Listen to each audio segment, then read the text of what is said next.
Welcome to the Electric Hydra podcast. Today is May 31st, 2010. And I've been thinking, it's pretty lonely around my house. So if you're blonde, about 5'10", and you like guys that can lift a lot of weight, drop an email to podcast@rockmelonsoda.com. And I might reply. I probably won't. But, I'm telling you guys right now, I'm thinking about you. I'm joined this week by Jim Sterling. Hello. Joseph LeRae. Hey, hey. Topher Catlin. Hi. That wasn't as great as last week, man. You really came out there. Yeah, what did you want me to do? Just scream at me. Scream back. Hi. I love the energy on this thing. Joseph LeRae. You already got me, man. Fuck. Well, I done fucked up then. I usually say you last, don't I? Well, I also forgot to call everybody Butt Munch this week, so we could start over. I thought you were supposed to do a different one each week. Yeah, Butt Munch, that's a new one. Yeah. I think, what was it, Dork last week? I forgot. Dong. Dork and buttholes. So close. And a very special guest. He's an associate editor to Destructoid.com. He likes soccer balls and tennis rackets. I heard that he played Madden NFL 10. Submit Sarkar. It's great to be back. Yeah, Back to what? Back to what? You've never been here before. Back What to are you this talking new about? podcast. Back to hanging out with you guys because I love you all so much. Oh, man, it's so cute. Electric Hydra. Okay, so I'm just going to go ahead and start off this week by telling you guys that I have a problem. And it's not, my problem isn't that I'm so sexy that girls won't leave me alone, right? Like, that's not necessarily a problem. My problem is starting up franchises and Madden 10. In celebration, it's Submit Sarkar, right? Right. Wait. I've been starting up franchises and Madden NFL 11. And You have 11 already? excuse me, 10. I'm so See, jealous. like, I did this with Killzone 3 the other week because, I play games before they come out. Oh. Anyway, okay, I start up a franchise, and then I start trading players like crazy. Like, I'll grab Ray Lewis as my middle linebacker, and I'll trade my first-round pick for a decent fucking DB. And I'll play one game, and I'll just fucking quit. And then next week, I'll start up another new franchise with another team and do the same thing.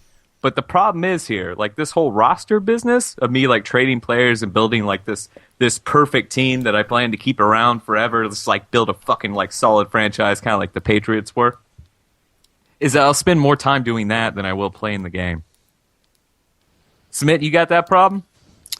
Yeah, I agree with you. I often will do that. We'll just sort of spend all the time wheeling and dealing, looking at drafts and picking up players, and then I'll just like sim through the season, basically just to get to the playoffs with my kick-ass team that ends up going 14-2 because I'm awesome at picking players and putting together a team, and then I can get to the playoffs and then get to the Super Bowl and like, oh, I won, and then it's all right back into the grind of the off-season, free agents.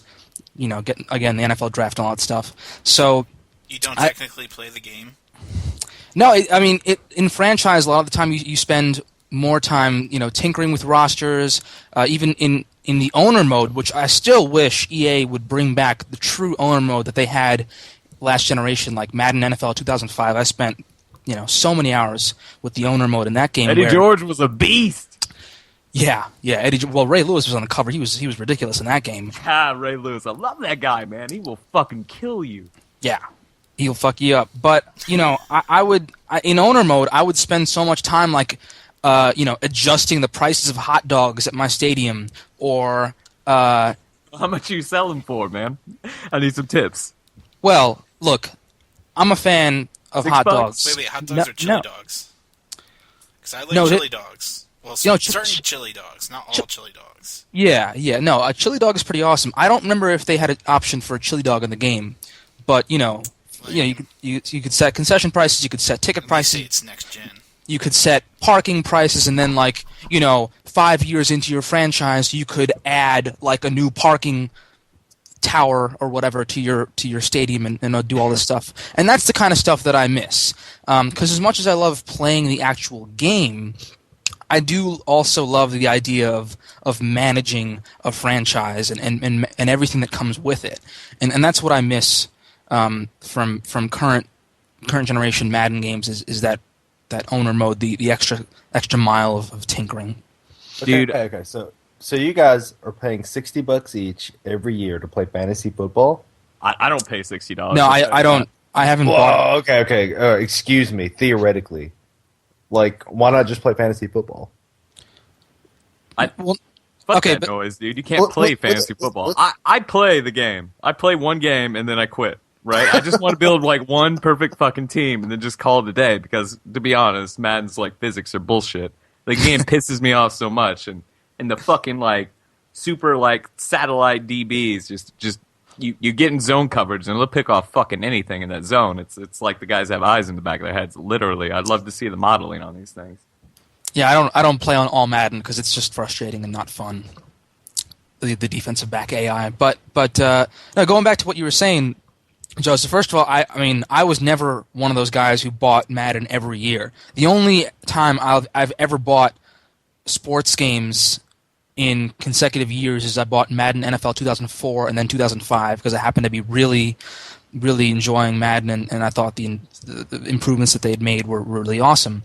But I've never been that guy who spent $50-$60 every year. Because I'll just feel like, this year seems like it's less of an improvement, so I'll just wait, 2 years or whatever. Speaking of hot dogs, who had hot dogs this weekend for Memorial Day weekend? I had one. I had a bunch of hot dogs tonight. We grilled up some dogs, some chicken. I had an awesome barbecue. It was pretty Did you sweet. had some chili with it? I had 2 chili dogs this weekend. Speaking of chili dogs, by the way, I had hot dogs last night. I've been picking up coffee mugs and Alan Wake. Jim. Yes. Jim. Yes. Jim. Yes. Jim. Yes. They're more like Yes. thermoses, not mugs. Jim. How many did you collect? Some. How many? Spitball me here. 25? 30? I don't know. Some Dude, flasks. I bet I got 60. What do you think about that? I got Well in cheap for it. done.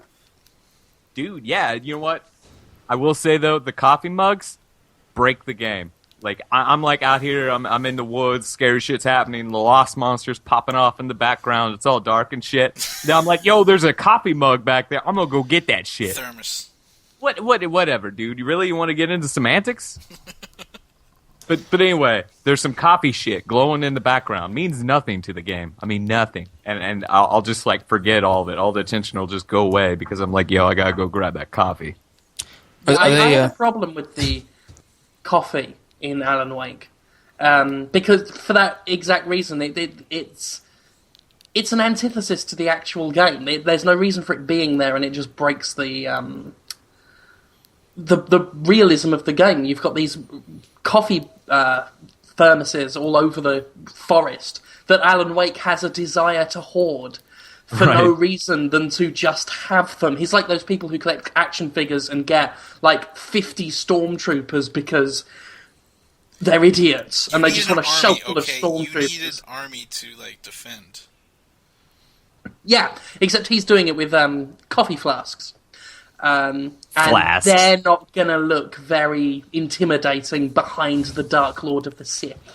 Maybe there's some Baileys in his coffee, and maybe Alan Wake spends the entire game fucked up out of his gourd. But I think it's an interesting point. Like, why couldn't they use another device that would at least... They call manuscripts. That weren't the manuscripts enough. Like, that's enough collectathon stuff, and at least it's weaved into the game integrally. The coffee is just this ancillary device that has no bearing on the actual game. It wasn't needed. It was just... And this is coming from someone who loves Alan Wake. I really liked it. But the coffee stuff was... it's not even worth mentioning, but now that we are mentioning it, Are the manuscripts soaked now in bourbon? What? Said, are the manuscripts soaked in bourbon? That's why they're not good enough, because you can't get Alan Wake drunk on paper. We kind of brought up two interesting points. And first of all, Adam, you tried to troll me there, but the fact that they have the manuscripts in the game does not negate the fact that the coffee is in the game, right? I'm talking about like another device that they could have used instead of the coffee, right? Like I don't know, like a book. One of his books. Maybe he's collecting his books throughout the fucking thing, as well as manuscript pages. Why are his books in the forest? Why, I mean, why either are- way, Why is coffee in the forest? Well, Yeah, no, I there's mean- lumberjacks all over the place. Why doesn't he just collect fucking trees? At least they're meant to be there. There you go. Yeah, yeah. Or leaves. Or rocks. either way, like Yeah. that Just kind of interesting collecting rocks things. with Alan Wake's face on them. Or ones that he thinks looks like dead celebrities. Dennis Hopper died. Oh look, there's a Dio rock. In my pocket it goes. And our other interesting point I think we brought up was the whole idea of the manuscripts. Like the thing that gets me about that game is just how terribly written those manuscripts are in comparison to the overarching narrative of the game. Like who the I fuck love that though. was it? The same writer? It's like an episode of Dark Place, which is a British sitcom that I highly recommend people check out. It's just a very badly written 80s horror movie, serialized for television and made by this fictional author who sounds exactly like Alan Wake, except it's actually played for laughs. Okay, well, so you're saying that sitcom, like the producers of that sitcom, like knew it was bad and did it on purpose? Yeah, it's written as a spoof of Okay. like the 80s. Yeah, the author Garth Marenghi is a fictional character, but he sounds exactly like Alan Wake. It's like, you know, he looked around and there was blood everywhere. Blood, his blood, and bits of sick. And it's just a really fucking brilliant show, and I do Bits recommend of you sick. check it out. Well, so- especially if you've seen Alan Wake. Well, so because I haven't played Alan Wake at all. So is Alan Wake also? And I think I asked this of Aaron when he was talking. I don't even know. Maybe somebody else. But Jim. is it purposefully written poorly like that? Like kind of as a spoof? I don't know. It's certainly it's hammy, but I don't know whether they thought it was brilliant or not. It doesn't really matter.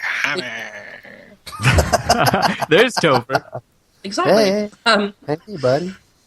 I mean, either way, it doesn't affect the game very much for me. I think the actual game's real narrative is good enough, but the manuscripts, they just make me laugh a little bit, to be honest, because they're just silly. I don't But think then the they're whole game's intentionally silly. though. Maybe I don't know, but Topher, would you ever wear a hoodie and a sport coat at the same time? I don't have a sport coat. But say you had a You know why I don't have a sport coat, Brad? why is that? Because I'm a man. Oh shit! I got a sport coat. Does that Dude, make I you got a not man? sport coat. I got tons of fucking coats. No, that's not true. I'd say What's that. up, Larray? It's a I'm dresser. just saying. Whichever one. That's all I'm Something. saying. Do you have Theoretically- blazers, Topher? No. Theoretically, Topher. Theoretically, if you had a shitty-looking corduroy sport coat with leather fucking elbow pads, and you had dude, you'd a be the black fucking hoodie, styler, dude. I'd sit in a big red leather chair and smoke a pipe. Yeah. so you would do it. Fire. Then you are confirming that you would wear those two things together. Am I correct? Maybe. Wait, I don't know, that's you also kinda forgot to hipster, add on, isn't it? he's actually wearing 3 coats. What's his other coat? He has like a hooded sweatshirt, he has that sports jacket, and then he has another jacket on underneath it. Like in between the hoodie and the sports jacket. I haven't seen the other one. I do wear Well, a hoodie pretty often, and then sometimes when it's colder, I'll put a mechanic's jacket on over the hoodie. But that's a mechanic's jacket, dude. That's like That's that's real not man some stuff. corduroy hipster bullshit. I don't even know if Alan Wake's a hipster. Would we call him a hipster? He's just cold. Is it really cold there? Like, I never get the impression that it's fucking cold. I don't know. He comes across as a slightly pretentious twat, to be honest. He doesn't. Like all writers, really. Hey, check out my novel. It's coming out, and I finished writing it. And I do wonder if when I finish writing my book, if I will then be able to wear a scarf indoors and a sports coat and go on boats and hold my forehead and whine about how I've got no inspiration, which is what Alan Wake spends the whole thing doing. I'm like, well, you're surrounded in a forest full of ghosty shadow men with rakes. and you're complaining. Write that shit down. Now, Jim, speaking of your writing, you're making an appearance in the July issue of GamePro. Is that right? Well, yes, I am. And I don't know who what a this segue. Jim Sterling fella is, but wise I heard opinions. he's a British asshole. Well, he may be an asshole, but his opinions are holy shit. They're good. Oh man, that was good. Hey, you know what was not good? Alpha Protocol. Apparently, you gave that game a fucking 2. That is true. Although I'm not done talking about GamePro, so let me continue. No, go ahead, please. Oh man, I got him started. I want to hear you poop on Alpha Protocol. Well, anyway, just the GamePro issue is the July issue. It's got Killzone 3 on the cover, and it's actually a really badass. It's worth picking up just for the cover. Yeah, the cover's awesome. It's so awesome. It's like a Hellgast in propaganda-style art. Whoever is responsible for the recent, like this year, all the GamePro covers have been pretty damn kick-ass. I really like the Sam Fisher cover for Splinter Conviction that they did with like just words that made up like an image of Sam Fisher. It was great. Synthesis. Yeah, I mean, this is why print isn't dead, because blogs don't have covers. One Up does their little thing. Or art departments. Yeah. Yeah. I think One Up actually still does have an art department. I always hear Jeremy Parrish talking about that. Maybe I'm wrong. Oh well. Anyway, GamePro is on store shelves this week. You might be able to find it now. Definitely Tuesday from what I heard. So pick it up. I do a little article in there about multiplayer in video games and how it's been shoehorned in to games that necessarily do not need them. So yeah, do that. It's good. And I'm also going to be in official Xbox magazine in their August issue, talking about sex in games. So check that out as well. Speaking question. of, Question. we'll just Hold on, son. I'm the host. Get off. Question, Jim. Are there any? Do you say breast in the GamePro article or anything like that, like titty bags or some crazy British thing? Well, the editor in chief of Alex told me, because it was about sex, and he said, "I understand that, but please don't say things like love piss." Or manipulating my gland to the point of orgasm, as I sometimes want to do in reviews and what have you. He was like, don't do that in a magazine, please. No. So I can't say things like fuck knuckle or clit giraffe or any of my other favourite words. So Tuppence. Yeah, I can't say tuppence. I can't say oily chunder or greasy burger or any of those kinds of. Or lobster pot is another one. I can't really say tuna purse, gaping axe wound, bacon slice, muffets, tuffet. So I can't really say any of those things, but it's still worked good and worth checking out. Alpha Protocol shit, isn't it?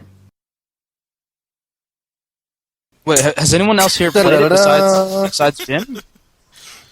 I haven't actually. I was so damn close to reviewing that game, but things happen. But And you lucked out. well, apparently, yeah. I really want to like what Obsidian does. I always have. Like, I played KOTOR 2, I was like, all right, this is going to be amazing, and it totally wasn't. And I guess that's the most recent example of an Obsidian game that I've touched, because, man, they can't do anything right. I don't know. It seems to me that they've earned a reputation for putting out, like, unfinished games or sort of undercooked games, because that's people seem to think of KOTOR 2 that it was it needed some more time in the oven, and I've heard Alpha Protocol, which is reportedly done for like 6 months, and yet it's got no way. all these technical glitches and things like that. Jim, did you experience crazy falling through the floor shit like that, or what? There was a moment when the character Agent Thornton appeared to break both his wrists because the gun, for no reason, the gun suddenly sort of hung limp from his arms and wobbled about next to him. And when I went to aim the gun, it was held up almost upside down. And it still acted like the gun was being held normally. The aiming was perfect, but his wrists had just gone completely limp, and he was just holding the gun at his... not even at his side, just kind of upside down was hard to describe without actually showing it to you, but it was unbelievable. And then, of course, there's the general glitches of cover not working, lockpicking not working, the game not working, my brain not working after playing it for an hour at a time. It's a complete mess. I mean, unfinished doesn't even... The trouble is, it's not so much unfinished as finished 6 times. Like... And I've used this analogy before with games. It's like an artist who corrects a mistake in his painting, realizes that led to another mistake, corrects that mistake, corrects another mistake that was left, and corrects the painting so many times that it's just a big grey splodge. And that's what this game is. It's almost overdeveloped, yet completely unpolished. And it looks like the perfect token example of a game that proves what Miyamoto once said, in that, you know, a good game is can be delayed, or a bad game is bad forever, or whatever it was he said. But, you know, that whole bad game is bad forever, in that the game started off bad, but they kept piling fixes and fixes on it that just made it worse. So the whole thing's, on a technical level, a complete fucking disaster. A cover system that doesn't work, a stealth mechanic that doesn't work, attempts at innovation that were just ham-fistedly put in and realised that it just didn't work. And it sucks. And I was looking forward to the game. I didn't want to give it a 2, which I gave it. And apparently my readers didn't want me to give it a 2 either, because they told me they didn't. In fact, they told me the game isn't a 2, which is pretty good to know, because I gave it a 2, but apparently it's not a 2. So I don't even know what I think about games. But luckily there are people reading on the internet who don't know who I am, who know what I know about games more than I know what I know about games. So thanks, internet. You gotta love commenters. I've been getting a lot of those all week because I'm the new guy over at Giant Bomb. Man, there are a couple dudes that just fucking hate me, or just so goddamn angry about the whole thing. Yeah. It's amazing, isn't it? Dude, yeah, it's like when I first started at Destructoid, right? It's just like so many dudes were just so goddamn bitter over it. And I never really understood that mentality. Like, I get it. Like, I've kind of interrupted your insular flow of like everything you guys are doing, and I totally mean no harm. It's like, just cheer up a little bit, man. Like, I'm here to work for you. Like, that's always been my thing, too. It's just like, I feel bad that these dudes are so pissed. It's not even like I have any hatred for them. It just sucks. Sucks for both of us, because you're so bitter, and like, I'm not doing things that you want. Yeah, and this industry is supposed to be about fun, isn't it? Like, we all got into games because we thought games were fun. And there are so many people determined to not enjoy themselves. And when I do a review, and when you do a review, we want to warn people if we think they're not going to enjoy it. If we think they're going to waste... $60 is a lot of money. We just want to try and save you $60 if we think you will be unhappy with that purchase. It's a big investment. There's nothing malicious about it. We're just doing our job, which is to try and help you inform your purchase, not tell you what to buy, but to give you one opinion that you can add to other opinions to maybe form a good idea of what this game does for you. Well, just really quickly, because I think we're going to move on pretty soon, but I was just wondering, and I know, Jim, you weren't the biggest fan of Fallout 3 because you thought it was really buggy, but you're wrong, because that game is awesome. But I was curious to see if, you know, you playing Alpha Protocol, if this really sort of hinders or in any way makes you not anticipate Fallout New Vegas, that being an Obsidian game that is built on the Fallout 3 engine, but you know, are you sort of now gonna not be wanting that game? I want to play it. I want to play New Vegas because Obsidian fucked this game up. That is, as far as I'm concerned, the technical glitches in that game are an objective fact. It's not an opinion. It's fact that game is broken. There's a couple of mechanic in that game that doesn't work. You'll be in cover and you'll get your head shot off. So, you know, it's fact. But I don't want to write the developer off, because who knows what the problems with Alpha Protocol really were. We know that Sega was putting pressure on Alpha Protocol. There was that leaked Sega document in which Sega complained that Alpha Protocol wasn't enough like Mass Effect. So we know that the publisher has had its sticky fingers on it. We don't know who truly dropped the ball there. So with New Vegas, it's a different prospect entirely, a different publisher who might be letting Obsidian do its own thing. Who knows? Yeah, I don't think ZeniMax is notorious yet for pushing people. I mean, look what they're doing with id right now. I mean, like Rage should have came out probably fucking last year. Yeah, I mean, fuck, how many games have Bethesda developed this generation? Not that many. They've taken their time on them, yeah. So hopefully ZeniMax will let them do what they do, and maybe Obsidian has just had a history of bad publishers. We can't underestimate the influence a publisher can have, because they're the guys pumping money into these games, and if something happens in a game they don't want, they'll get it cut, whether it's good or not. So, I wouldn't, unless a developer has proven that it can't produce quality, for like an indie publisher or what have you, where those pressures aren't known, then sure, I don't want to write off a developer just for having some bad games that might not be their fault. So, fingers crossed for New Vegas. I can't say either way. I will say that Alpha Protocol has...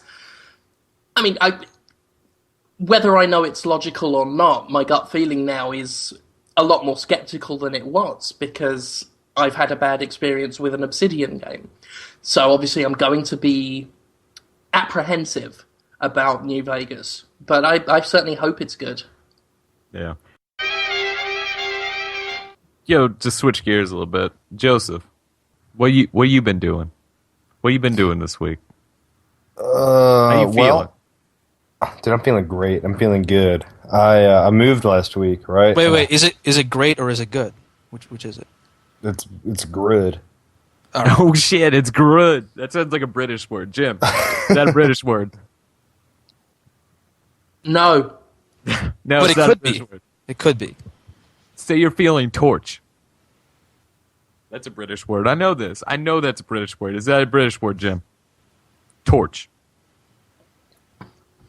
No, there is no such word. No words beginning with T are in the British language. The What? Church of England What ruled about them out. Tuppence? That's spelt with an S.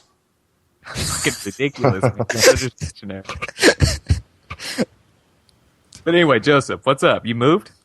Yeah, man, I moved. I moved out of my apartment, and that's good because I hated that apartment. What was wrong with it? Well, okay. I mean, it was cheap, which is a good thing, and it was in a great location. I could walk to work. But my landlady, I don't want to say she's incompetent, but she was incompetent. Like, for example, the shower wasn't waterproof, right? It was just like particle board painted over. Oh. And so it mildewed, obviously. And so I get there and like there's mold everywhere. And I'm like, her name was Susan. I'm like, hey Susan, like what's with this bathroom? And she's like, oh, I'll fix it. And so I come back, I move in, and she just painted over it. And so like I had a gross shower all year. And then on the other side of that wall, which like I said was just particle board, there's no stud in there. She tried to hang some shelves. And so I put my clothes on the shelves, and like all the shelves fell out of the wall. Right? And just stupid shit like that. And like part of my rent every month was internet and cable. Well, my apartment was attached to like a bigger house that she also rents out. And the people that moved in decided they didn't want cable, like, which is totally legit. So they quit, like they didn't pay the bill for it, and neither did my landlady. And so like part of this money that I pay every month, like I wasn't getting the services, that I paid for. Just stupid shit like that over and over. But anyway, I moved out of that, and then my girlfriend took me on vacation with her family. So I'm actually in Florida right now. It's like I'm been at the beach all day. I feel great. You see any hot chicks at the beach? Not as many. Mostly young girls that I would feel kind of gross skeezing on. Like, how old are we talking about? 18? Because that's Nah, okay. nah. I'm thinking probably like barely driving. I got to tell you what though. Like now when I look at an 18-year-old, I kind of feel dirty. Oh yeah. Yeah. It's at that point. Topher, you know what I'm talking about? I heard. Yeah, man. I don't get involved until they're like 25, 26. Because I remember what it was like when I was 18, which wasn't that long ago, and I was like, okay, I was stupid all the people I knew were stupid. So like this girl that I'm like looking at across the way, she's probably dumb as a rock. That's what I feel like too, because I'm just like, man, she's got to be a fucking moron, which is okay sometimes. Depends. The moron thing, as long as they're 18. Yeah, So, any of our listeners, if you're 18 right now, you were stupid, and you'll come to realize that later. Yeah, don't take offense yet, man. Just wait until you're about 24, 25, or 30, and then think back to this moment you heard on this podcast where we called you stupid. You can be like, you know what, dude? Guys were totally right. Guys were totally right. I get Straight that. up. Topher, what you been doing this week? I've been rebuilding my 5th episode, which was almost done, and I've now had to start over from nothing. Is it So that's is it better been fun. this time around? It's a little better. It's a little bit better. See, But you know what would be even better than the little bit better that it is if I didn't have to fucking do the whole thing all over again. That would Right. be cool. but Topher, here's some words of encouragement that I don't know why I didn't think to give you when this first happened, but I'm doing it now. So, some words of encouragement here. Green Day, and I know people. It's a divisive band. You I don't guys- like where this is going. All right, exactly. I figured, but I'm just going to do it anyway. Green Day, they put out their album American Idiot in 2004. That album was this like massive hit for them. It brought them back into the mainstream, made them tons of money and whatever, and made them relevant again. Thing is, they had recorded an entire album that wasn't American Idiot, that was going to be their next album that they were going to release, and the master tapes got stolen. That And so happened they- to bunches of bands. Yeah, and so they had to start all over from scratch, and what they came up with was American Idiot. And the other album, they've talked about it since, and they've said like, yeah, it was like this sort of, it wasn't nearly as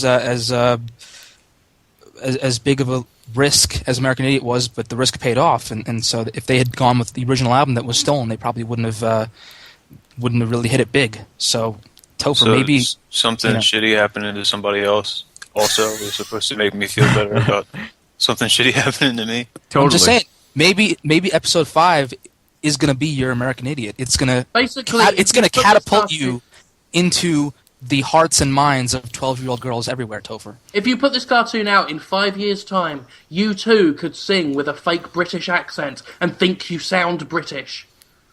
At the rate I'm going, it's going to be 5 years before the shit's out anyway. So You know what, dude? Though I think it's gonna be great. You feeling like it's gonna be great? I hope You- so. I feel you like get it a is going to feeling? be. I feel like it'll be as good as it was before I lost it. Maybe a little bit better.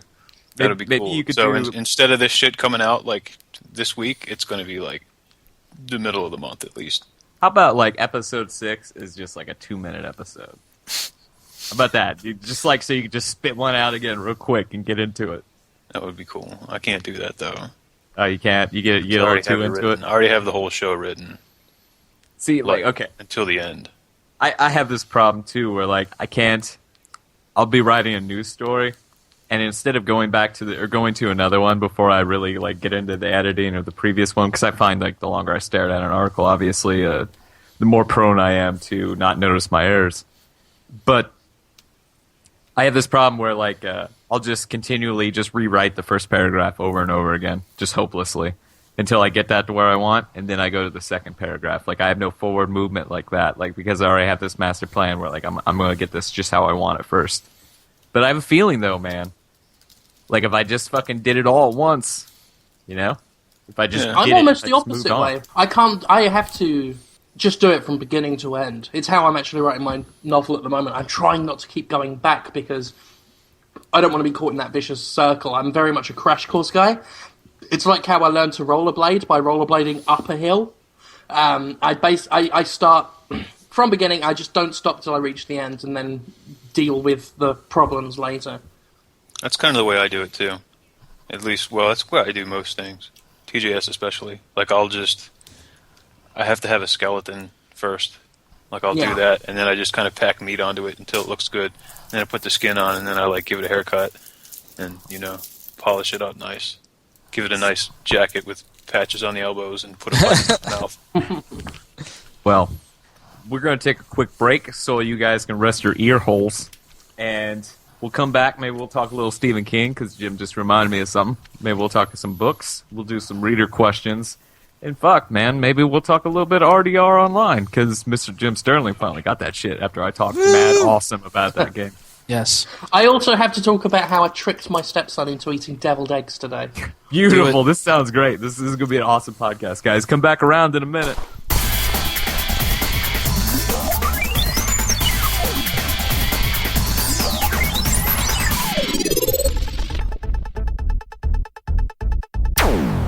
Welcome back to the Electric Hydra podcast. Jim has a story to share Hello. about deviled eggs. Oh no, it's just my stepson is the fussiest eater in the world. And it pisses me off because obviously I like food and I can't understand anyone who wouldn't. And he gets fussy even about things he likes. If it's not the exact thing he wants at that moment, he gets very pissed off. And I'm looking after him over the summer, and he's always giving me shit because I won't cook to order because I'm not a chef, and this apartment is my office from 6 till 6. So he'll eat what he is given. And he's given stuff I know he likes. But, you know, he'll want something specially tailored for himself. So I'm like, fuck this. And he shits on food he doesn't even eat. I'll be like eating a banana. I'll be like eating a banana or something. Oh, haha. Hilarious. And I'll be eating like a piece of fruit or something, and he'll be like, "Oh, what are you eating?" And I'll be like, "Well, grapes or whatever." And he's like, "Have you ever had a grape?" "No, but they're gross." And I'm like, "Well, how would you fucking know?" So Jim, is this like people who will say that Alpha Protocol is not a 2 even though they haven't played it yet? Exactly. That's probably what pisses me off. It's this old judging something before you've seen it. Although at the same time, I'm trying to teach him to be skeptical and cynical about things. Not in a everything sucks way, but in a show me some evidence. And don't just... I don't want him to be going through life, especially in Mississippi, questioning things without questioning things that he's just told. You know, kids believe any old tribe. So I decided to kill 2 birds with 1 stone, teach him a little bit about being skeptical and a little bit about trying food to make sure that you don't like it. So there were some deviled eggs that were on the table, and I said, "There's some candy over there." And he said, "Oh, candy, I like candy. What's in it?" And I said, "Oh, caramel." And he went, "Oh, caramel, I love caramel. Oh." And he went over to it and he said, "What else is in it?" I said, "Well, I think there's some chocolate in it if you dig all the way in." Wolfed the whole deviled egg whole. He just stuffed it in his mouth. And then I've never seen a look on his face. It was priceless. And he spewed it out within a second. Really? He wolfed this deviled egg into his mouth, and then just within a second, it spewed out. And he was like, "I don't like this." And then he retched. And then, this was the best bit. He just went, "Blah!" like that, and was almost sick. And all the while, I'm acting oblivious, like, but it's candy. Don't you like it? Didn't you taste the delicious caramel? And it's like, no. And then he ran off to wash his mouth out, and then when he came back, I said, "And let that be a lesson to you. Don't believe everything you're told." So, you know, he's never going to listen to you ever again.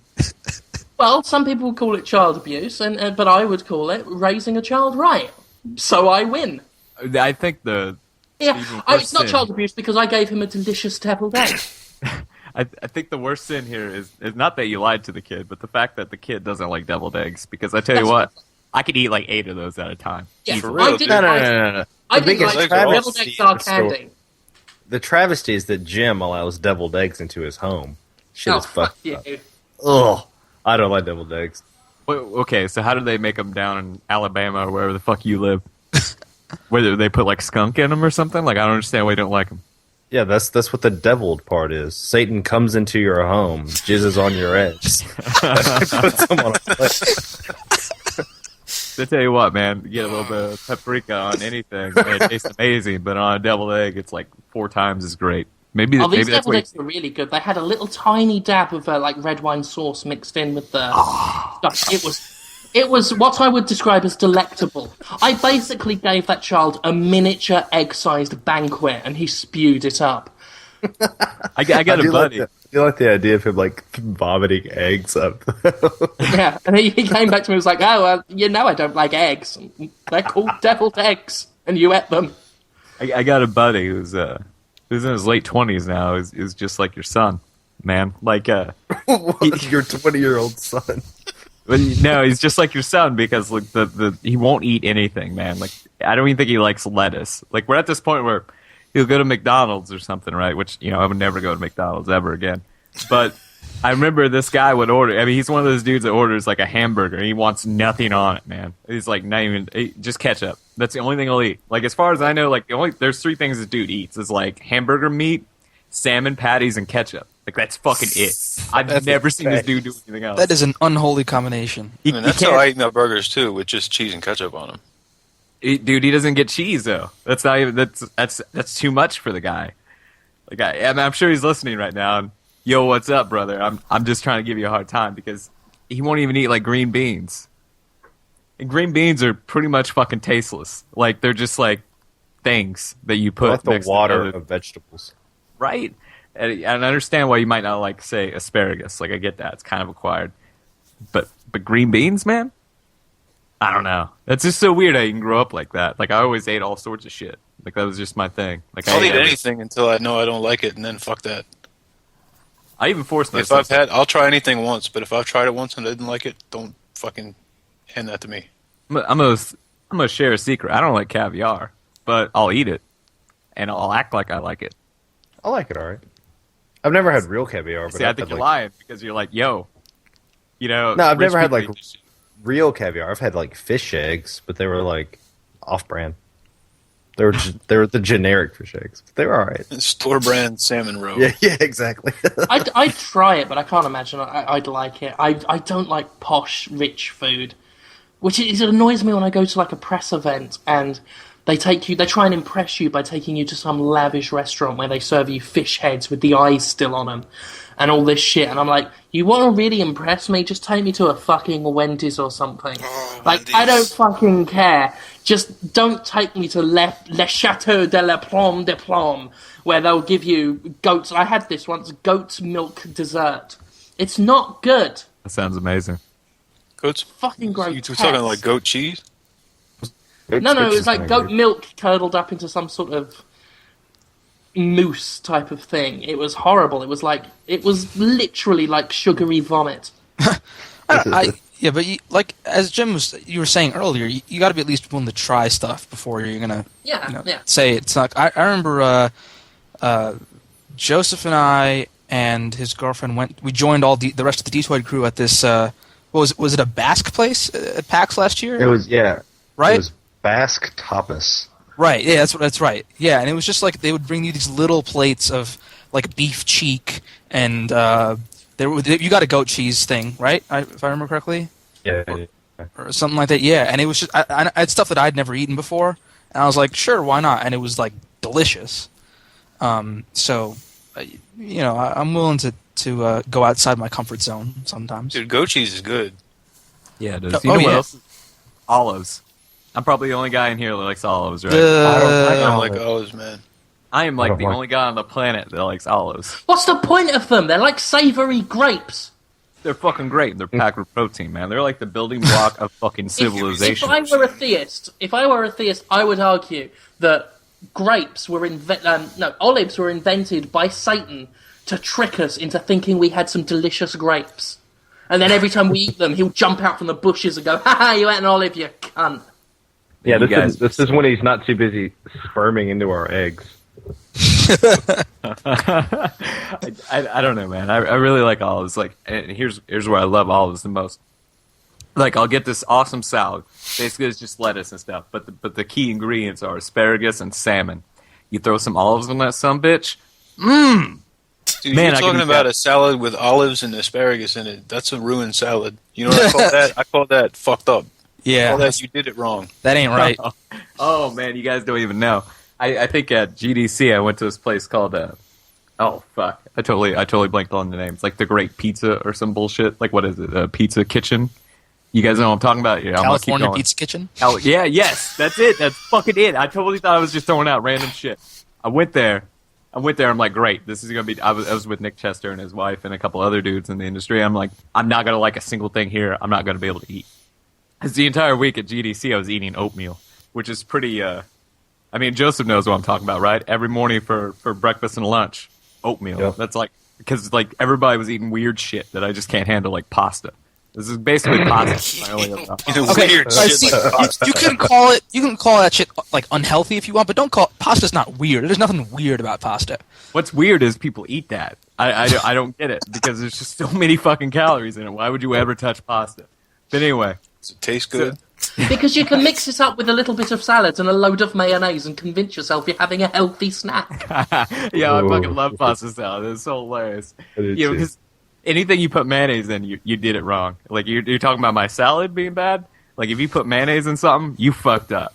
You fucked up right there. There's no redeeming qualities, so whatever the fuck you're eating because you put mayonnaise in. But anyway, California Pizza Kitchen has this baller fucking salad. And it has like Wait, you went asparagus. to a pizza place and you got a salad? Dude, yeah, of course. What else would I get? Pizza? Dude, I don't want to eat pizza. You don't want calories. But they have wrong this with you? awesome warm The salad. calories are the tastiest bits. Yeah, maybe. I'll give If you it's this. not greasy, it's not good. I think I had a pizza probably 2 months ago. I had a couple of pieces of pizza. So if you want to hear my story of gluttony, it was that night. But they had this awesome warm salad there, and I can't remember the name of it. I totally suggest it though. If you're ever at California Pizza Kitchen or whatever the fuck that place is called, look under the salad menu and get the warm salad. It's got asparagus. It's got like fucking a little bit of rice in it too. Some corn, If good you're a corn. real man, you'll just get, large pizza. Yeah, and Yeah. you know what? And then you'll get And you'll do the baby test to make sure that pizza's good. The baby test is you go to a pizza place, bring a newborn baby with you, rub the pizza against its soft, supple skull, and if you see its brain underneath, then it's good pizza. I don't understand pizza, but we'll say, okay, maybe we should do this. This will be fun because everybody likes different kinds of pizza. I'm gonna go through and ask everybody their favorite kind of pizza. Maybe we can call this a halfway quick hits for everyone that always asks this. This is kind of a quick hits. Brad Nicholson's favorite kind of pizza is sausage, no cheese. Joseph Larry, what you got? Pepperoni mushroom. Pepperoni mushroom, I like that. You know what? I'll take that back. Sausage and onion. I'll eat onions on anything. Dude. I'll eat onions raw. Sumit Sarkar.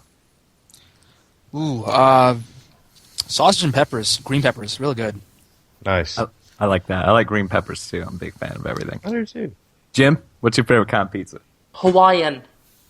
That's pineapple and ham, right? Pineapple and ham. Hold the pizza sauce, just the cheese, please.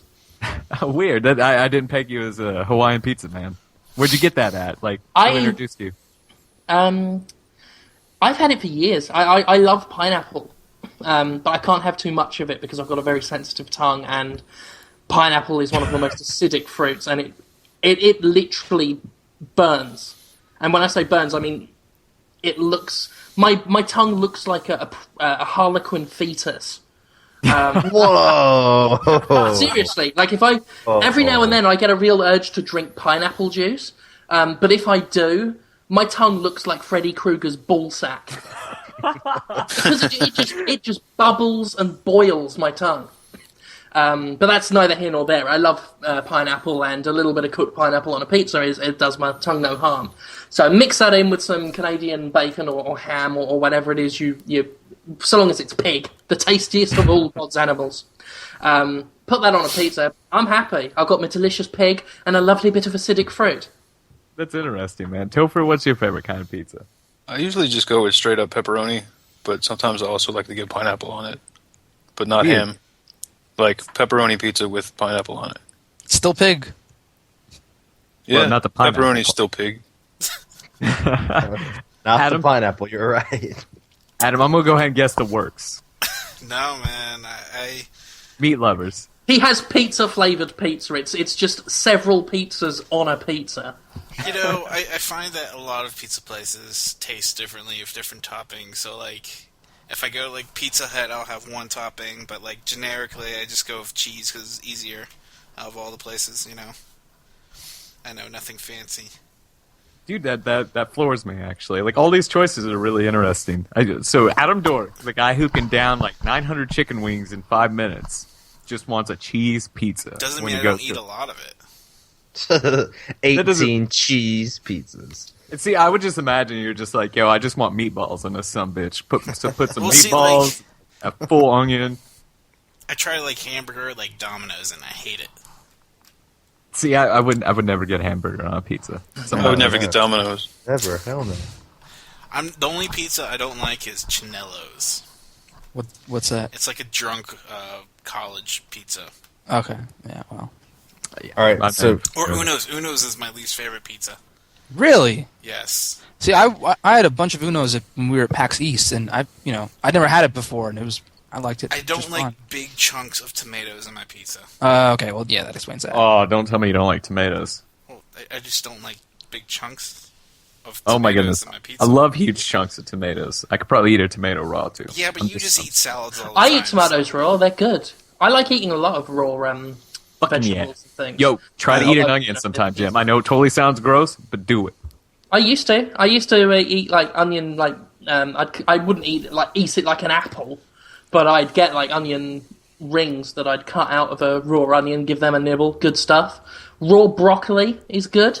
Raw Yeah. broccoli's the shit, dude. Yeah, but I'm mostly obsessed with raw carrots, which is annoying for my wife because when she goes to bed, I'll bring one into bed with me, and I'll just be sitting there munching on a crunchy carrot while she's trying to sleep, and she's just got this. Baby She'll tell me to carrots. stop, and then I'll just eat it directly in her ear and just be going, lovely carrot makes your skin go orange. Baby carrots are the shit. Yeah, they're pretty awesome. Yeah. my favorite, my weird food story for my life is that my dad is French, and so my grandparents are obviously French as well. Wait, you ate your dad? Yeah, I ate him. But they ate weird shit. And when I was a kid, like I grew up in France or whatever, and so they fed me all sorts of weird shit. You know, like you're a baby, you don't give a fuck, you'll eat anything. And so I get back over to the United States, like I'm growing up. You know, I'm a kid. I'm 8, 9, 10, that annoying age, and you know I'm getting picky with my food, which is a bad habit I dropped. I'll eat almost anything now. But my mom would always be like, Joseph, why aren't you eating this? You used to eat cow brains and shit. And I was like, whoa. I never ate a fucking cow brain. And she'd be like, yeah, you did. And so that was always like her fucking like ace in the hole whenever I gave her some shit. Was the time I ate cow brains in France. Fucking weird people over there. Okay. You ate cow brains. I know, I'm not, we're not because like, you ate fucking brains, dude. Yeah, I mean, like, people eat brains. You win. You're a zombie now. Right? Yeah, well, you got mad cow disease. Wait, like, that's, I mean, yes, okay, like, that's weird, but that's not, like, not unheard of. Like, people eat brains. It's fucking It's sure- unheard of, it- man. You ate sure- brains. All right, but Brad, at least acknowledge that it is legitimately weird, unlike pasta. I don't Yeah, know. no, that is legit weird, unlike spaghetti. I'm googling the calorie content in cow brains right now. Stephen King's on Writing. It's a pretty popular nonfiction novel that King wrote just to help aspiring writers, just kind of like Zinser did with On Writing Well. And one thing King says is never reread your work once you've written it in terms of books, and never go back and edit it until you're completely fucking done. We were kind of talking about editing earlier, you know, with Topher talking about his cartoon and me, and just how I continue to rewrite the same paragraph over and over again, or just putting stupid little tweaks into it until someone tells me to finally set the story live. Jim, so you're going about the book, trying not to edit it and occasionally doing it, or how exactly are you approaching this? I tell myself I'm going to crash course and go through it, and then. But the thing is the trouble with going back and editing your work is it's a brilliant procrastination tactic. It allows you to not bother writing the rest of the book because you're too busy fiddling around with the few chapters you have written. And I'm trying to break myself of the habit. I have popped back in the early goings and tweaked a few bits. Because the thing about a book is you're always going to be... You'll end up scrapping huge chapters if you ask any writer. But I've tried not to do it with this one so much because this is like the fourth book I've ever attempted to write in my life. And the thing that always happens is... I write the first chapter and then just spend forever playing around with that and never get anything done. I was worried it would happen with this book that I'm doing now, which is called Kemper's Law. But so far it hasn't, and I've done several chapters, which is why I've come out with it, so to speak. So yeah, I'm just trying to get the raw skeleton down. Then I'll probably show it to my wife and a few close friends and see what they think of it and go back. I already know that several chapters have to be reordered already, but I don't want to do it now. I'll do it when I get round to it. Yeah, King famously, he talked about it in his book briefly. I don't know if you hit the wall yet. I certainly have. I'll tell my story real quick. I tried to write a book when I was about 17 or 18. I tried to write it when I was 17 or 18. I was really into King and Dean Koontz and dudes like this, so it was a horror novel kind of thing, or like my idea of a horror novel at that age, which, granted, it wasn't that good. But I hit this point, man. I was writing 10,000 words a day, so probably after about 120,000 words, I just couldn't think of anything else to do. And it was kind of like what King said with The Stand. Like, that dude literally finished half the book, and this is why the second half of the book is so fucking weird. Is like he hit the halfway point of that book, and he couldn't figure out a way to get all the survivors of this terrible apocalypse together, like at all. And I guess like after like 3 or 4 months, he randomly thought about some old black woman sitting on a porch, and that's how he came up with it. And from then on, like he quickly finished The Stand. Have you come up with any kind of like weird? I don't want to say writer's block because I don't know if that's necessarily what it is, but have you hit that part yet where you can't think of anything? Because you said you're reordering, so I don't know. Yeah. The main problem I'm having at the moment is I've got so many ideas for later on in the book, but it's getting there. It's joining the dots. It's getting through all of the boring setup before I can get to the really juicy stuff. Because, I've got the restraint of a 3-year-old when it comes to exposition sometimes, which comes to reading as well as writing. I can get impatient, and it's a terrible habit that I'm trying to break. So I already know how the story's going to end. I already know what impact on the story most of the characters are going to have, but it's getting to the point where all those pieces are falling into play. The only block I've got at the moment is just getting through the setting up of the narrative. But once it's set up and I've got the characters exactly where I know they need to be, I have a feeling I'm going to be able to blast through it.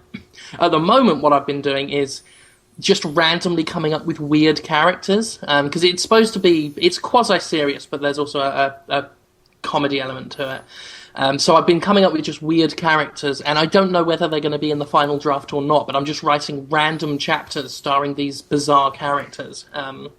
Without giving too much away, at the moment I've got a clown who's obsessed with cancer, and he's a perpetually drunk, abusive, violent man.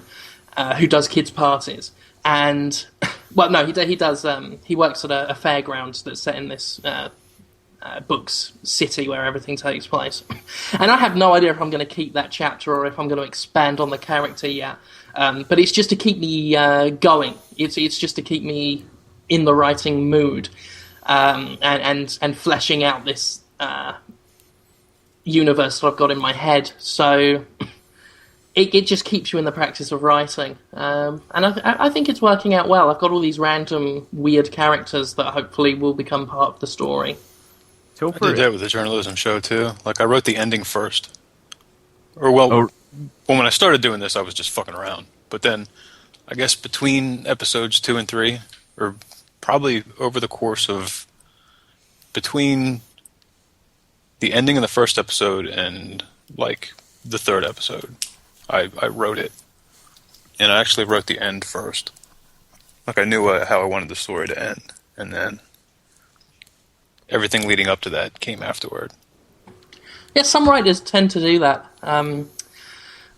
My brain doesn't work that way, unfortunately. Even if I know the ending, I'll write the ending in my head, but I can't write it physically. Because it will drive me mad having it there like an itch that you can't scratch. I have to work my way there. But I know there are plenty of writers that will write at the end. It's probably a better way of doing it, because then you know where you need to be and you can set everything up to be there. Maybe. Well, I'm working toward it, too. Like, I'll say the last probably 3 episodes are done. Like, they're written. And then I'm working on the 5th one now, so everything between now and the end, like, I can just sort of ease my way into the end. And, like, since I know what happens at the end. I can take little pieces of that and like put hints throughout, the earlier episodes. So you might watch, say, like episode 7, or say you'll watch like episode 30 and be like, oh shit, that's the thing from like episode 6. You know what I mean? Like I put little spoilers in that you don't know are spoilers yet. Oh, nice. That's called foreshadowing, right? Yeah. I guess. I don't know. That's a highbrow word. Right. Joseph, speaking of highbrow, Joseph, you ever write anything? Like, get serious about writing a story? Did you ever hit writer's block or anything like that?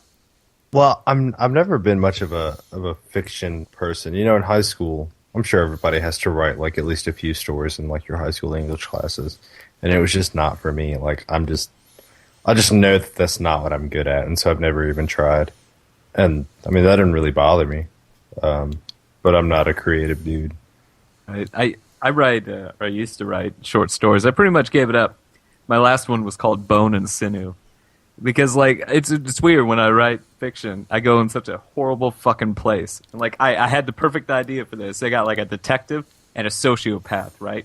These guys are both fucked up, and they talk to each other at the very beginning. And really, the detective is more of a sociopath than the fucking killer is.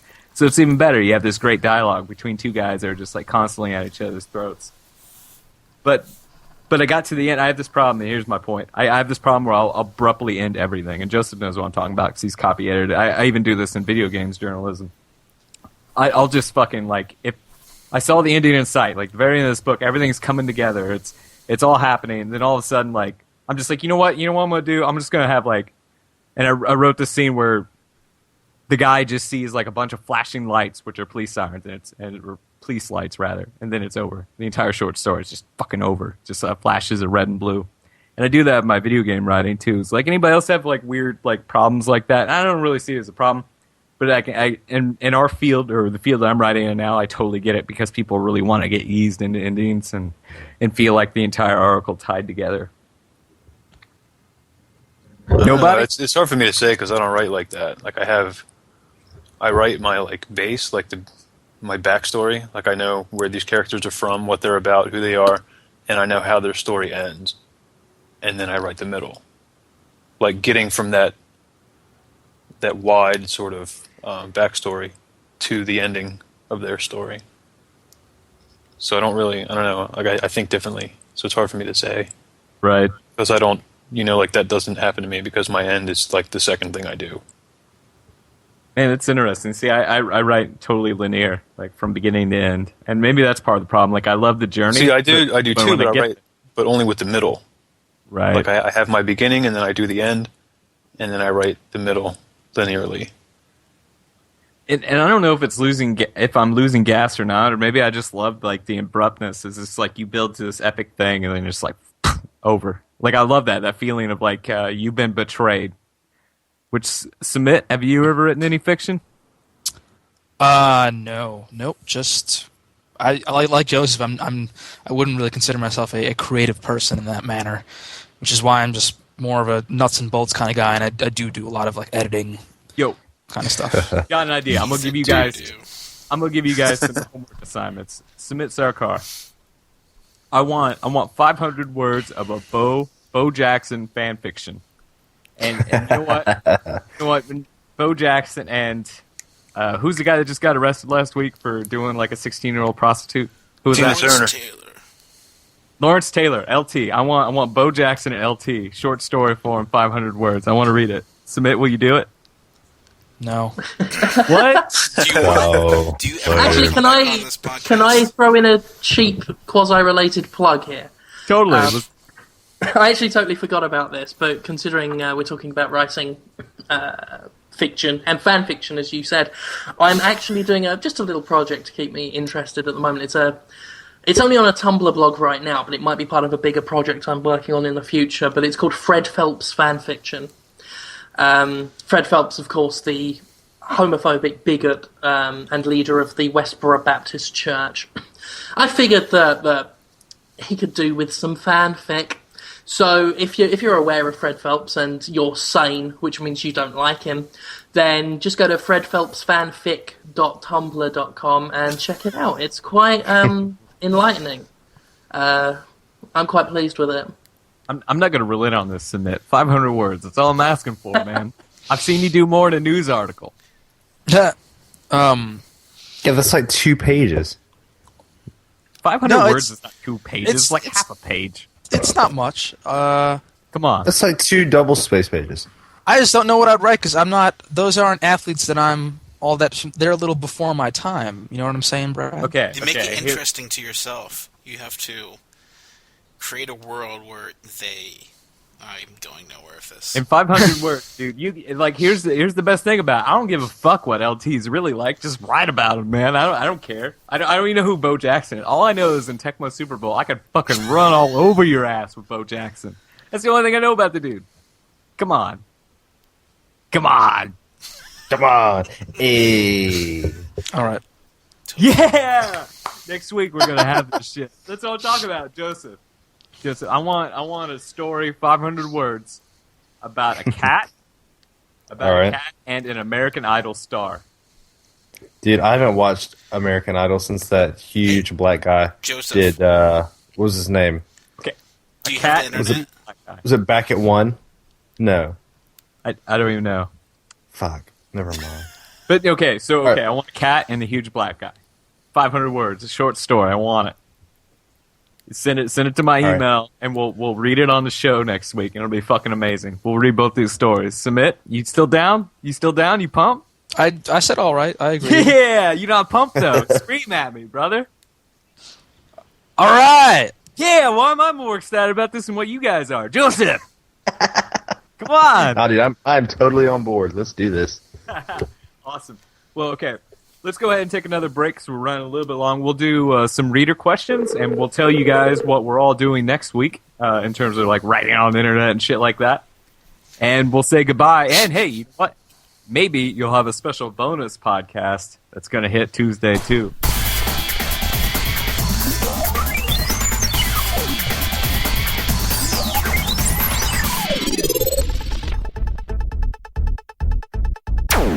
Welcome back to the Electric Hydra podcast. We're going to do some reader questions. And by the way, if you ever want to send us an email that's a little bit bigger than Twitter, by the way, it's at Electric Hydra, send it to podcast@rockmelonsoda.com, which just so happens to be Topher Cantler's website where he does all his cool shit for the journalism show. Anyway, our first question is by JHitcher42. He asked this last week, pretzels or peanuts? It's of great import that you answer this. And I think the obvious answer here is pretzels. Does anybody fucking eat peanuts? Peanuts, I man. used to. What are you talking about? I used to be obsessed with peanuts, but then I had my well-documented nut allergy, and now I can't eat them anymore. It's fucking dreadful. So I it has to choose be peanuts. pretzels now. Well, see, I'm torn here because there is nothing I love more than a great, big soft pretzel like you get at a ballpark. Those Oh, things. no, we're not talking about those. We're talking about stick pretzels. Okay, but see that? Yeah, Wait, see he then. didn't specify what type He of didn't pretzel. He just I'm said specifying for him stick pretzels because that's the only shit I'll eat. Wait, just pretzel sticks, not like actual, not shaped pretzels. Yeah. Fuck the normal pretzels that people eat at baseball games. Fuck those. No, but I mean, even they have even smaller, the small like hard. I think not shaped pretzels. pretzels. I think when he says stick pretzels, he's talking about consistency as opposed to shape. Okay, all right. Just a little hard, nuggety pretzel. Right. Yeah. Yeah. See, Yeah, the those normal pretzel. I'm not as big a fan of those as I think because peanuts are so versatile. That's why I'd probably kill myself if I had a peanut Man, allergy. honey roasted peanuts, I'll eat that whole Yeah, fucking can in yes. one sitting. Those, Straight yes.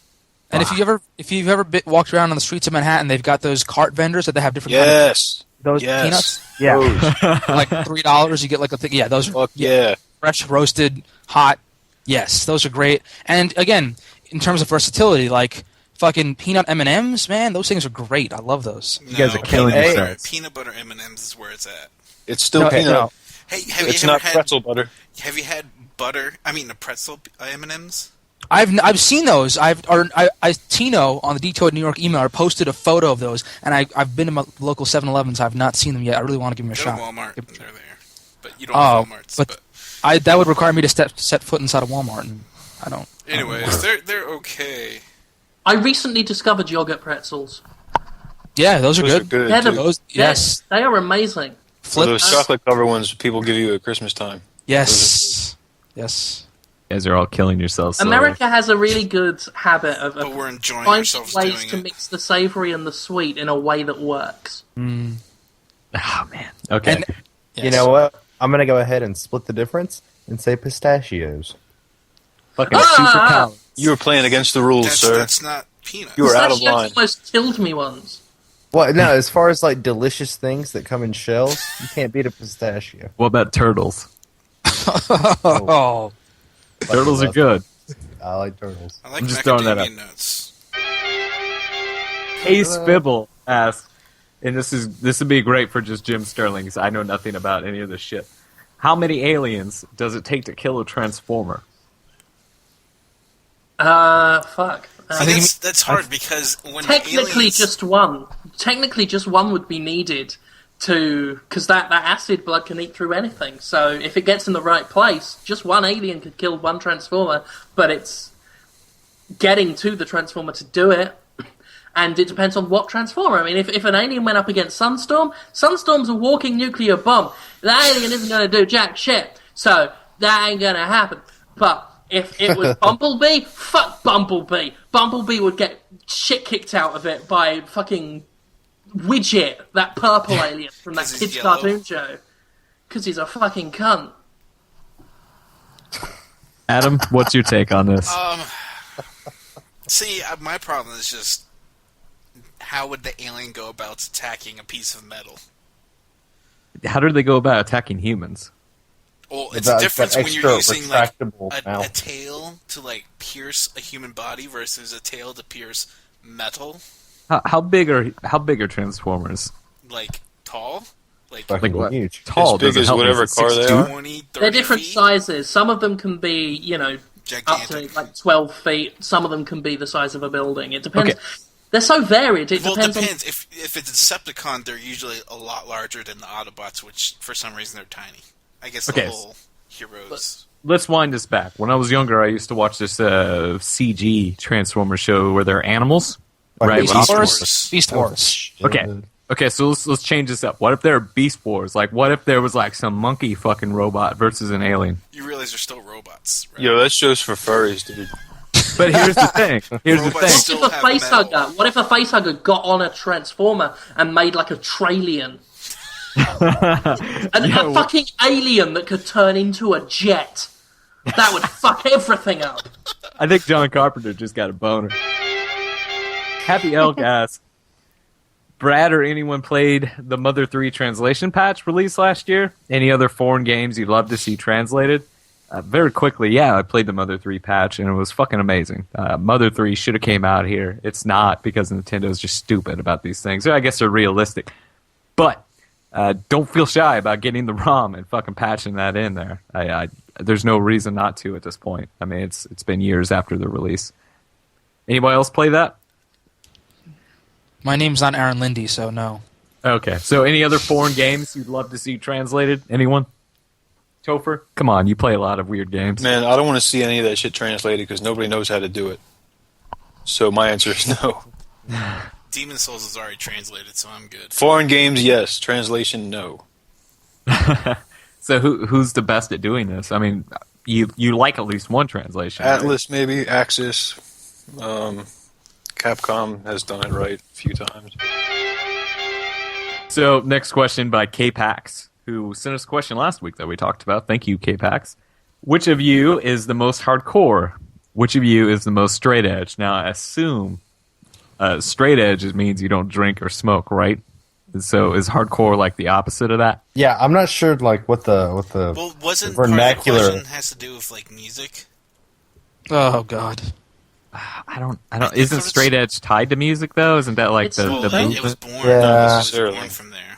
Yo, we're old. We don't get this shit. You guys. I mean, just there is, realize like- that? Somebody there was is like a talking about straight music. edge scene, but like I don't even Straight want to get edge, into I've- the semantics of straight edge versus hardcore. in Straight terms edge, of- I've only ever associated with, doesn't do drugs, doesn't drink, and doesn't have wacky sex with freaky girls. Yo, that's And what, if it, in You know, I the sex associate regard, straight I'm edge straight with- edge, but not by choice. With hardcore. But I don't know if that's what he's talking about. okay. My impression of it was he was because I felt it was music related.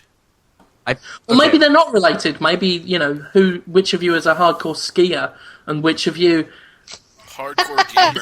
sex, Fucking love skiing. straight edge, sexy. We'll just say it's tied to drugs and alcohol and shit. Automatically, I win. I'm sure. Anybody else smoke except Topher? No. See, I just disqualified the only guy that smoked, so I win. What's up? I'm the most hardcore on this podcast. But then who's the most straight edge? I think that's the challenging... It's true. I think that's the question Brad just answered. No, but Brad smokes. He can't be straight edge.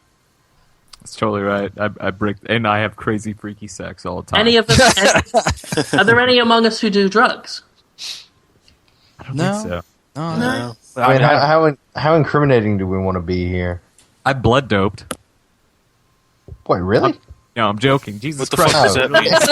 You're fucking huge. Like, how am I supposed to know? Well, has he had to run a marathon, or is he Lance Armstrong? No. I've seen dudes stick needles in their butts before in the gym. They put steroids in themselves. That's always fun.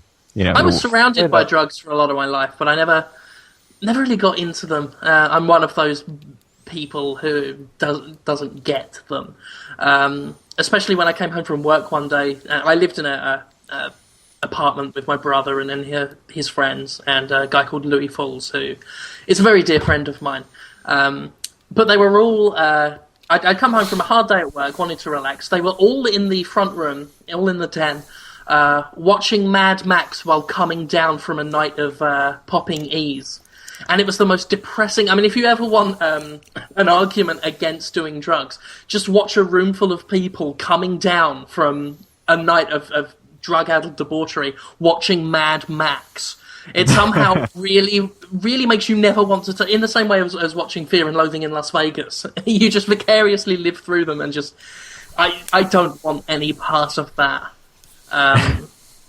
Yeah, so... And plus, one of my friends shoved an ecstasy tab right up his arse once.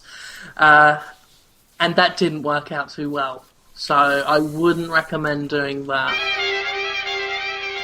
Any bad high school memories you want to talk about? Jay Hitcher asks. Plenty, none that I'd like to talk about. I can't really think of any. Oh, wait, no, I got one. I got a perfect one. When I was, I think I was a sophomore in high school. This is, I took summer gym because I didn't want to fuck around with it during the day at school because, like, the showers were gross and I didn't want to smell like a piece of shit all day after I got out. Talk about not being hardcore. Right? I know, right? I wanted to smell good. But, okay, so summer gym, we're playing flag football, right? Nobody explained to me you can't stiff arm in flag football. Oh, God. So a buddy of mine hands the ball off. It's a running play. It's just a sweep, right? So I'm sweeping right. I have no idea why I was playing running back, probably because I was the biggest dude there. And this chick is rolling up on me hard. Oh. And, like, she's, like, ducking down to hit my legs. And that's, like, the big no-no with me because I got, like, 2 massive knee braces on because, like, my knees are all sorts of fucked up from, like, doing stupid shit like football. Anyway, I turn a little to my right, stick out my arm a little bit, just fucking smash her in the face by accident. I totally meant to hit her in the chest, but because she was dipping her head down to, like, hit me in the legs, I totally just, like, I broke her nose. I literally broke her nose. Yeah, dude, I felt terrible. But you know what? She was going for my legs, so I don't know who got the worst of that one. I guess she did, actually, since So you're aiming for her chest.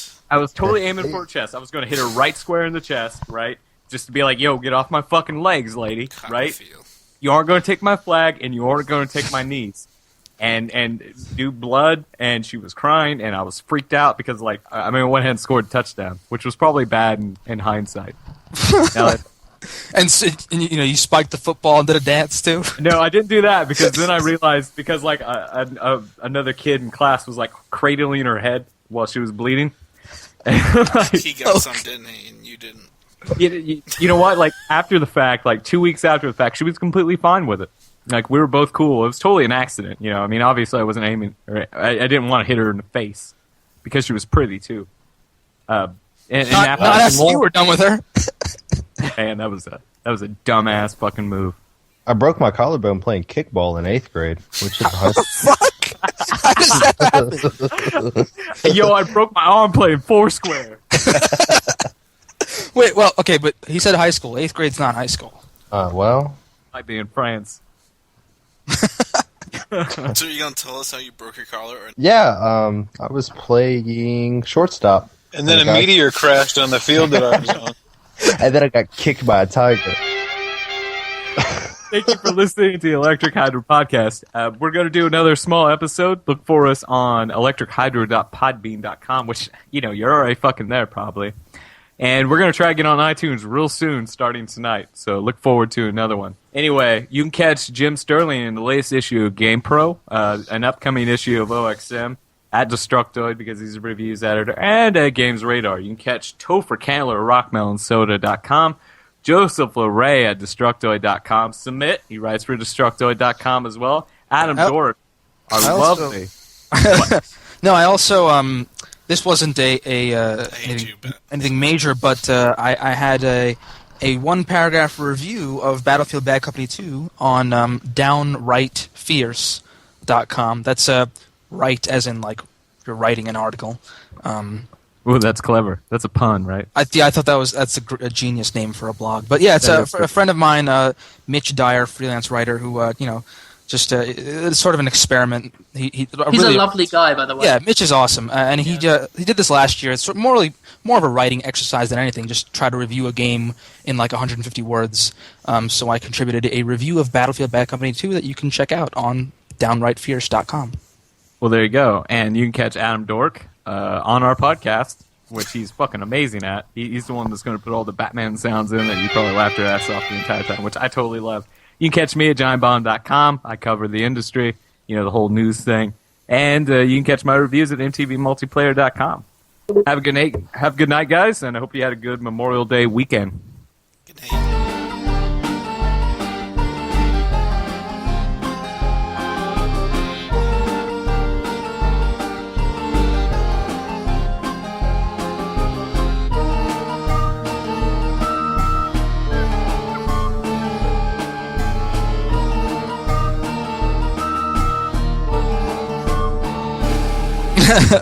Yeah, right. Whoops. You trolling me again, Adam. What's up with that? Still trolling me, son. I'm Okay. adding a little life to this podcast. No, Well, man, why? podcast needs more of an infusion of Adam, I say. Yeah, definitely. You I'll know start what? it. You know what's really awesome feeling? 2 warm towels fresh out of the dryer draped over your shoulders. Yes, agreed.